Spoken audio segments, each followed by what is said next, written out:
Yan guys, meron naman tayong Gili Pabanggo. Ang problema ko ay hindi ko nag-communicate sa kanyang BCU, TCM, BCM. So yan guys. So ang problema po to ay gateway.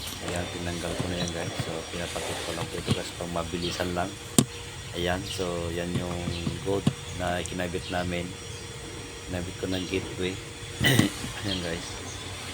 So papakita ko sa inyo kung paano ito mag-communicate na sa kanyang BCM, ECM. So yan sir. Sa 40 Yan, so in-scan mo ulit. In-scan ko na.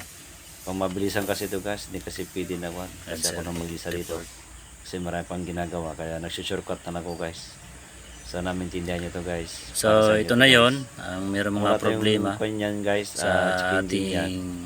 Tapos maraming lumalabas na Ayan, nakakonect na yun sir ha. Codes. Yan yung codes yan guys.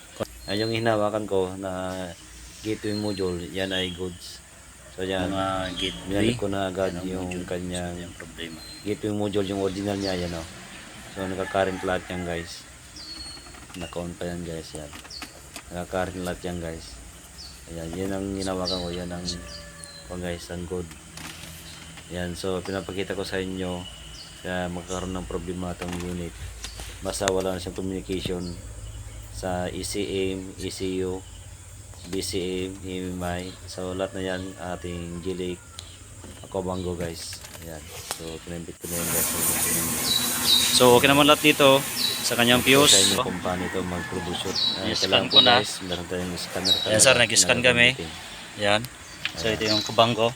At nagpal tayo ng parts. Sana marami sir, yan. itong Nakita niyo yan sir. Ayan po, in-scan ko ulit. Ayan. So, yan ang gateway module. Yan, pinalitan na namin.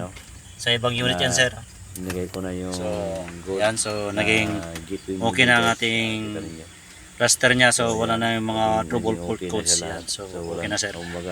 So re-return ko na sir. So okay naman siya. So yan, naging okay na lahat. Naging normal na. So sana po marami mong matutunan sa aking binablog. Salamat sa ating Gili Pabanggo. Maraming salamat po. Marius Cars lang po. Bye bye.